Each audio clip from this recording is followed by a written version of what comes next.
বাঁ পাটা ডান বগলের তলা দিয়ে গিয়ে ঘাড়ের ওপর তোলা, ডান পাটা বাঁ বগলের তলা দিয়ে ঠিক অমনি ভাবেই ঘাড়ের ওপর, হাত দুটো এ বগল সে বগল হয়ে দু পা আর পাঁজরায় দু চার পাক খেয়ে কোথায় যে শেষ হয়েছে ঠিক ঠাহর করা যাচ্ছে না। ভিন্ন স্বাদের গল্পের সমাহার চ্যানেলে আজ শোনাবো লেখক দীপঙ্কর বিশ্বাসের লেখা একটি মজার গল্প। আজ যে এই গল্পটি আপনাদের সামনে পাঠ করে শোনাবো, গল্পটির নাম কুক্কুটাসন। গল্প পাঠ ভালো লাগলে গল্পের শেষে একটা লাইক করে দেবেন, চ্যানেলটিকে সাবস্ক্রাইব করে আমার পাশে থাকবেন। তো চলুন শুরু করা যাক আজকের গল্প কুক্কুটাসন।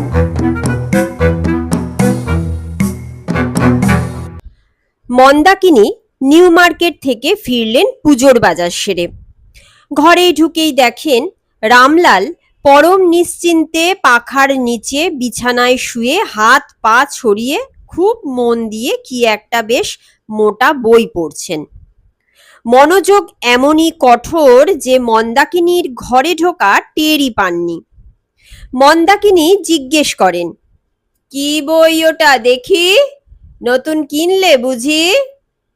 রামলাল বললেন, না বৎসে, এই পুস্তক অতি কঠোর তত্ত্বের, আনাড়িদের এই পুস্তকে অধিকার নেই। মন্দাকিনী ঝাঁঝিয়ে ওঠেন, তুমি সর্বদা আনাড়ি আনাড়ি বলবে না বলে দিলাম। হ্যাঁ, আর ওরকম বিশ্রী সাধু ভাষায় কথা বলছো কেন? দেখি না বইটা কি? রামলাল বইটার ফাঁকে আঙুল দিয়ে বন্ধ করে বলেন, আরে চট কেন, আনাড়ি না, আনার ই বলেছিলাম, মানে ডালিমের মতন। মন্দাকিনীর কথার ঝাঁঝটা জুড়িয়ে আসে। নাও, আর রঙ্গ করতে হবে না, বলো না বইটা কি? রামলাল বললেন, এই বইটা হলো কঠোর হঠযোগের বই। এইসব হঠযোগ করে মুনি ঋষিরা সিদ্ধি লাভ করতেন। এ তোমার অঙ্কের যোগ বা আমেরিকানদের যোগ নয়, এ হলো খাস ভারতীয় যোগ, যাকে সাদা বাংলায় বলে ইন্ডিয়ান যোগা। মন্দাকিনী বললেন, মাফ করবেন, ওটা ইংরাজিতে বলে। তা তোমার কি কাজে লাগবে এই হঠযোগ? এর মধ্যে শ্যামলাল সন্ধেবেলা বই খাতার সঙ্গে সই পাতাবার চেষ্টা শেষ করে এসে জুটেছে। সে মন দিয়ে দাদা বৌদির কথা শুনছিল। রামলাল তাচ্ছিল্যের হাসি হাসেন। হ্যাঁ, কি কাজে না লাগবে বলতে পারো? জানো, একবার যোগ সিদ্ধ হলে লোকে পারে না এমন কাজ নেই। 200-300 বছর বাঁচতে পারে, ইচ্ছে মতো যে কোনো রূপ ধারণ করতে পারে। তোমার ইচ্ছে হলো তুমি মুহূর্তে এই এতটুকু বুড়ো আঙুলের মতো হয়ে গেলে, আবার ইচ্ছে হলো বুড়ো আঙুলটাকে কলা গাছের মতো ফুলিয়ে নিলে আর সেই গাছে রাশি রাশি কদলি ফলল। জুগিয়ে দেয় শ্যামলাল। শ্যামলাল ইয়ার্কি করলো কিনা রামলাল ঠিক ঠাহর করতে পারেন না। বলে চলেন, কিন্তু বড়ই কঠোর জিনিস, অসাধারণ সাধনায় সিদ্ধিলাভ হয়। ভীমের হাঁক শোনা গেল রান্নাঘর থেকে। বৌদি, শিগগিরই এসো, উনুন কামাই যাচ্ছে। মন্দাকিনী বলেন, ভালোই হলো ঠাকুরপো, তোমার দাদার সিদ্ধি লাভ হলে আর রুটি হাতে করে গড়তে হবে না। আটার দিকে একবার কটমট করে তাকালেই আটা ভয়ে রুটি হয়ে যাবে। রামলালদের বড় মামা অর্থাৎ শকুনি মামা গতকাল এসেছেন কদিন থাকবেন বলে। ভদ্রলোকের নাম শশাঙ্ক কুমার নন্দী, তাই থেকে শকুনি। মামার বয়স বছর 60-এর কিছু বেশি। মাথা জোড়া টাক, দৃপ্ত ভুঁড়ি আর কান জোড়া হাসি এক মুহূর্তে বলে দেয় যে ভদ্রলোক একজন অমায়িক আড্ডাবাজ। গল্প বলায় শকুনি মামার জুড়ি মেলা ভার। সারা জীবন হরেক কাজে ভারত ও পৃথিবীর বিভিন্ন জায়গায় জীবন কাটিয়ে এখন শেষ বয়সে তারকেশ্বরে স্থিত হয়েছেন। জীবনের অভিজ্ঞতার কাঠামোর ওপর রং চং ডালপালা লাগিয়ে যে গল্পগুলো পরিবেশন করেন তার কিছু লঘুপাক আর কিছু গুরুপাক। তাতে হাসি পাক আর কান্নাই পাক, শকুনি মামার নো পরোয়া। রাত্রে খাবার টেবিলে বসে মন্দাকিনী বললেন, শুনেছেন মামাবাবু, আপনার বড় ভাগ্নে হঠযোগে সিদ্ধি লাভের চেষ্টা করছেন। শকুনি মামা সব শুনে বললেন, হঠযোগ পুরো সিদ্ধি হলে মানুষের অসাধ্য কিছুই থাকে না। তখন তিনি পাখির মতো উড়ন্ত শ্রেণী বা নারীর মতো ঝুলন্ত বেনি খুব সহজেই হতে পারেন, কিন্তু যোগে আধসিদ্ধ হলেই সাংঘাতিক। শকুনি মামা বলে চললেন, একবার এই শ্রীরামপুরে একটা ভয়ঙ্কর ঘটনা ঘটেছিল। বাড়ি শুদ্ধ সকলে নাইট শোতে সিনেমা গেছেন। কর্তা একা ছিলেন বাড়িতে। শোয়ের শেষে সকলে বাড়ি ফিরলেন, কিন্তু কর্তা আর দরজা খোলেন না। অনেক হাঁকাহাঁকির পর কোনো সাড়া না পেয়ে দরজা ভেঙে ঢুকে সকলে যা দেখলেন তাতে চক্ষু স্থির। শ্যামলাল জিজ্ঞেস করলো, কি যোগ করতে গিয়ে কর্তা বিয়োগ?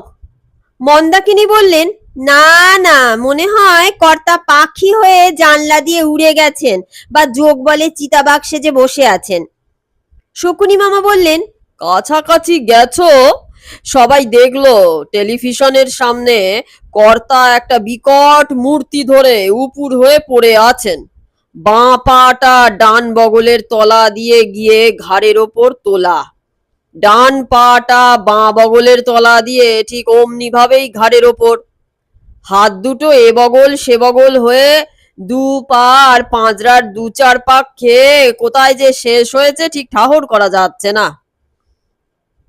দীর্ঘশ্বাস আর চাপা কান্নার ডালি নিয়ে সকলে ধীর পায়ে কাছে গিয়ে কর্তার কিম্ভূতাকার দেহটা চিৎ করে দেখলেন মুখটা বিকৃত, অনেকটা গলায় ফাঁস দিলে যেরকম হয় সেরকম। নাকের ফুটোগুলো ফুলে এত বড় হয়েছে যেন ফেটে যাবে, আর চোখ দুটি। শ্যামলাল বলল, উল্টে গেছে? মামা বললেন, না, পিট পিট করছেন। এক মুহূর্তে আনন্দের ফোয়ারা ছুটল, কর্তা বেঁচে আছেন। কারুর আর ব্যাপারটা বুঝতে বাকি রইল না। সন্ধেবেলা টিভিতে মহারাজ লম্বানন্দর হঠযোগের ক্লাস ছিল। কর্তা এই হঠযোগেই এই ঘটের আকার ধারণ করেছেন। হুলুস থুলুস পড়ে গেল। ছোট ছেলে ডাক্তার আনতে ছুটল, মেজ ছেলে কোবরেজ, বড় ছেলে ওঝা, আর সেজো ছেলে গাড়ি নিয়ে দৌড়লো টিভি স্টেশনে। লম্বানন্দর ঠিকানা জোগাড় করে তাকে পাকড়ে আনতে হবে। ছোট বউ দৌড়লো কালো জিরে ভাজতে, বলল, আমার সোদপুরের দা মশাইয়ের এমনটি হয়েছিল, ভাজা কালো জিরে শোকাতে তবে সারল। বড় আর মেজ বউয়ের বাড়িতেও কাদের যেন এমনটি হয়েছিল, তারা দৌড়লো হিঞ্চে শাক বাঁটতে আর ছাতুর পুলটিস তৈরি করতে। বেচারা সেজ বউ, তার বাড়িতে কার যে এমনটি হয়েছিল কেউ জানতে পারল না, কারণ সে কদিন হলো বাপের বাড়ি গেছে। ভদ্রলোকের স্ত্রী এক কোণে বসে ইষ্ট নাম জপতে লাগলেন। ডাক্তার এসে স্টেতো দিয়ে পরীক্ষা করে খুব দুঃখের সঙ্গে বললেন, অনেক চেষ্টা করে উঁকি দিয়েও জীব দেখতে পেলাম না। বুকে পিঠে স্টেতো লাগানো গেল না। যাই হোক, ওষুধ দিচ্ছে, এই বড়িটা দিনে 2 করে 3 বার আর এই 3টে করে 2 বার, এরকম 3 দিন চলুক। ইউরিন ব্লাড টেস্ট আর চেস্টের এক্সরে করিয়ে কাল চেম্বারে রিপোর্ট করবেন। একজন স্পেশালিস্টের সঙ্গে কনসাল্ট করতে পারলে ভালো হতো, কিন্তু এটা ঠিক কার আওতায় পড়বে বুঝতে পারছি না, একটু ভাবি। ততক্ষণে কবিরাজ আর ওঝারাজ এসে গেছেন। ওঝারাজ চটপট একটা ঝাঁটা আর কিছু সর্ষে নিয়ে ঘরের কোণে একটা ছোট আগুন জ্বেলে প্রচন্ড চিৎকার করতে লেগে গেলেন। ঘর ধোঁয়ায় ভরে উঠল। থেকে থেকে এক এক মুঠো সর্ষে কর্তার গায়ে ছুঁড়ে মারতে থাকলেন, আর কর্তা শিউরে শিউরে উঠতে লাগলেন। কবিরাজ সব দেখে শুনে বললেন, এক্ষুনি একটা বড় বালতি আর সে টক দই আনিয়ে দিন। আমি মকরধ্বজ এনেছি, মধু মকরধ্বজ দধি সহযোগে স্নান করালেই সুস্থ হয়ে উঠবেন। খুব কম সময়ে দই এসে গেল। মকরধ্বজ ও মধু একসঙ্গে গোলাও হলো বালতিতে। বালতি থেকে ঘটি করে কবিরাজ কর্তার গায়ে ঢালতে যাবেন, এমন সময় একটি বাজ খাই হুঙ্কার শোনা গেল। আয়, সব চুপ! মুহূর্তে সকলের চোখ ঘুরে গেল দরজার দিকে। সেজো ছেলে হাবুলের পাশে দাঁড়িয়ে যিনি হুঙ্কারটি ছেড়েছেন তিনি যে মহারাজ শ্রী লম্বানন্দ, এ ব্যাপারে কারো সন্দেহের অবকাশ রইল না। এক মুখ গোঁফ দাড়ি, মাথার চুল ছোট ছোট করে ছাঁটা, চওড়া কপাল, তার নিচে জ্বলন্ত দুটি চোখ, 6.5 ফিট উঁচু একহারা তালপ্রাংশু চেহারা নামের সার্থকতার সাক্ষী দিচ্ছে। একটি চোপসে ঘরে শান্তি ফিরে এসেছে। সকলে প্রায় হিপনোটাইজড। ওঝারাজ বন্ধ করেছেন সর্ষে ছোড়া, আর কবিরাজের হাতের ঘটি একইভাবে হাতে থেকে গেছে।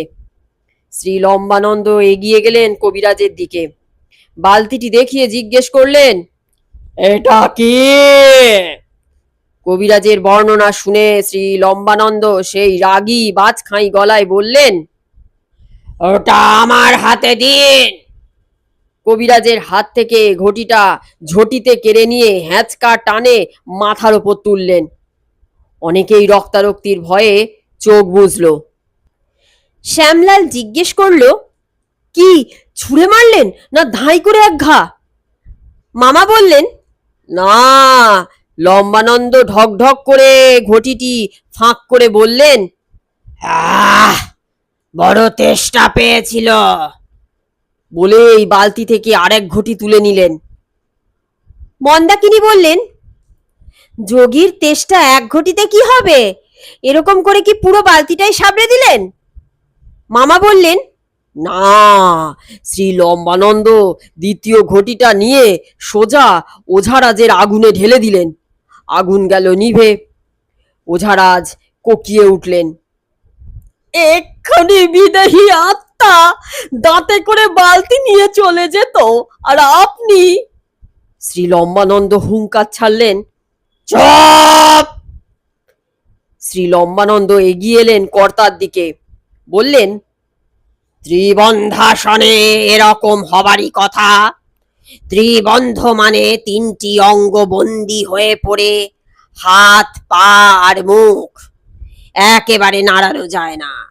এতে শারীরিক কোনো ক্ষতি হয় না, কিন্তু আমি তো টিভিতে এটি খোলার উপায়ও দেখিয়ে দিলাম, তাহলে? কেউ কেউ বললে, ত্রিবন্ধাসন করেই হয়তো মুখ থুবড়ে পড়ে গেছেন, টিভিতে খোলার উপায়টা দেখতে পাননি মোটে। বড় ছেলে কাবুল হাত জোর করে বলল, দয়া করে তাড়াতাড়ি খুলে দিন স্যার, নইলে ত্রিবন্ধাসন হয়তো প্রাণনাশন করবে। শ্রী লম্বানন্দ একটু হেসে কর্তাকে মাথা উঁচু করে তুলে ধরলেন, তারপর বাঁ কাঁধ আর পায়ের মধ্যে তার বাঁ হাতটি দিয়ে একটু চাড় দিলেন।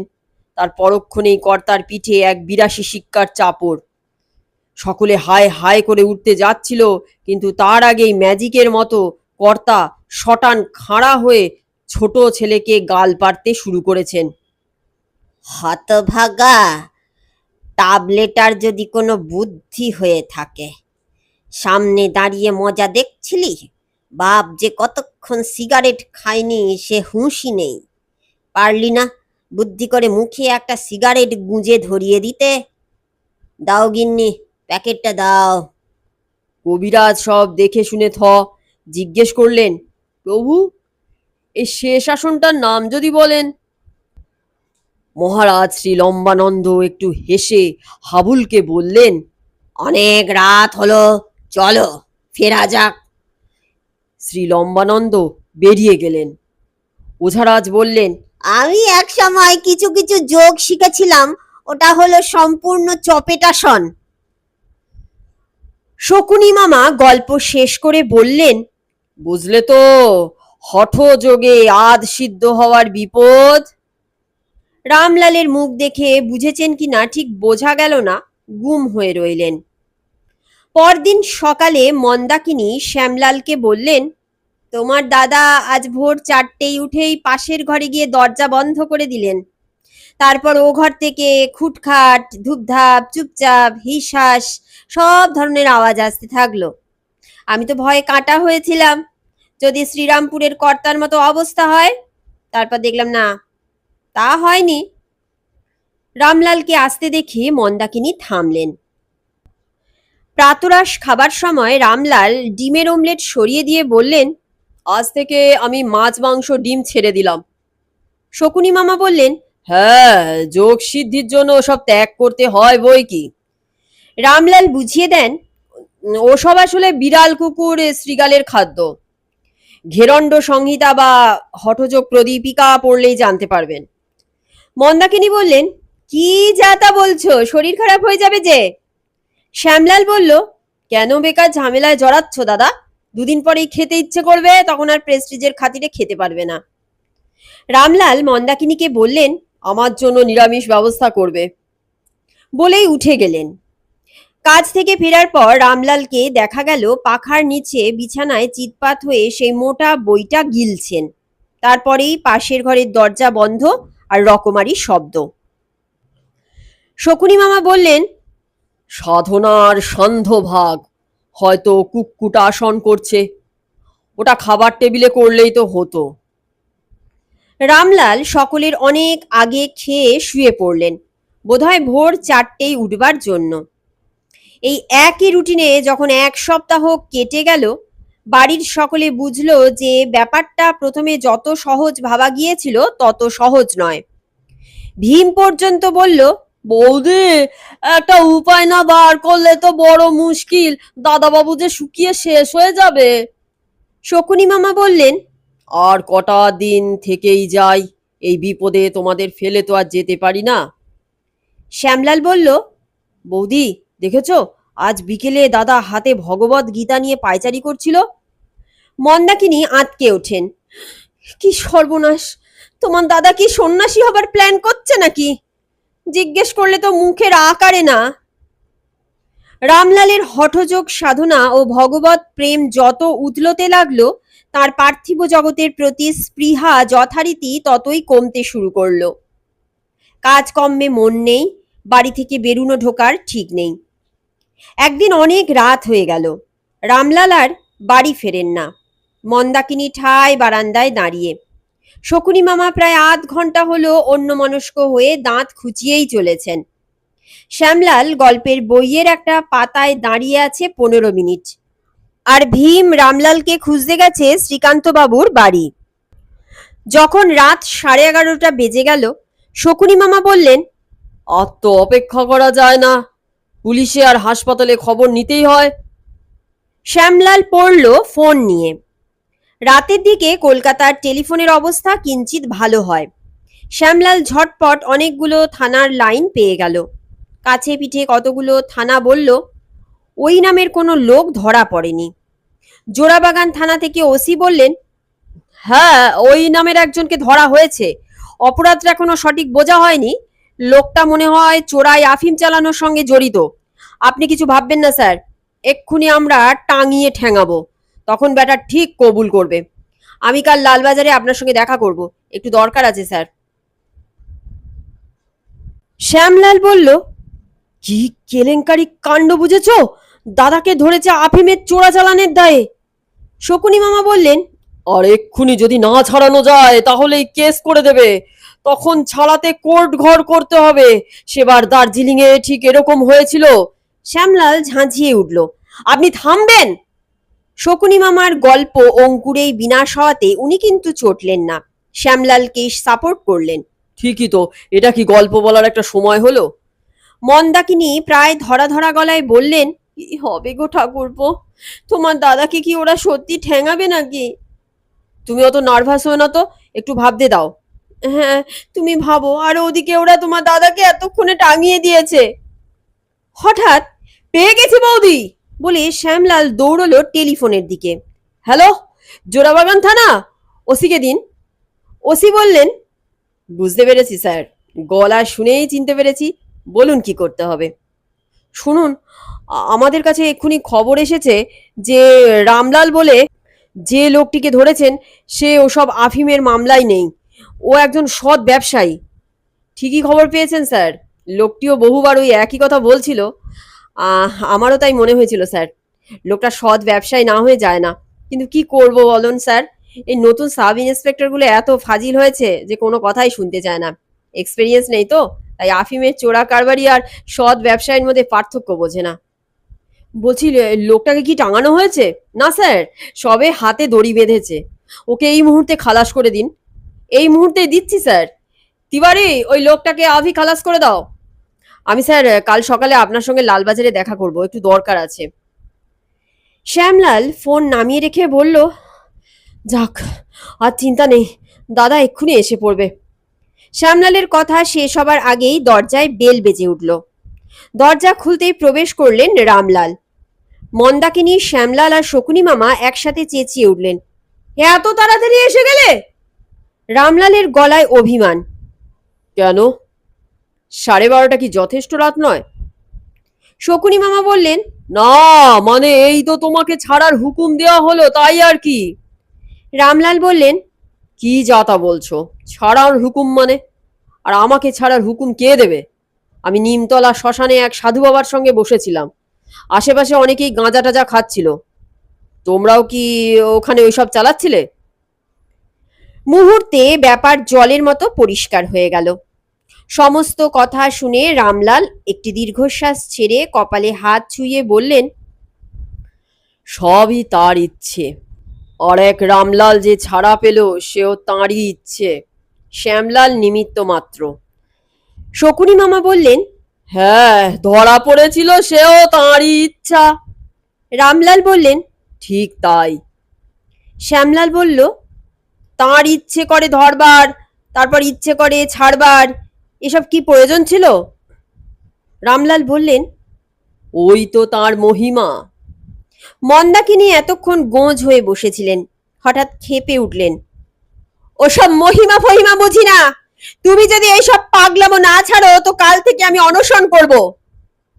রামলাল ঠান্ডা গলায় বললেন, তিনি চাইলে, তুমি হাজার না চাইলেও তোমাকে অনশন করতেই হবে। আর তিনি যদি না চান, তুমি হাজার চাইলেও অনশন করতে পারবে না। মন্দাকিনী চুপসে যান। ভীমের মধ্যে খাবার গুছিয়ে ডাক পেরেছে। সকলে খেতে বসলো। কারুর মুখে কথা নেই। রাত অনেক হয়েছে, খিদেই পেট চোঁ করছে। শকুনি মামা তো অনেকক্ষণ থেকেই ঢুলছিলেন। সে রাতে আর কেউ কোনো কথা বললেন না।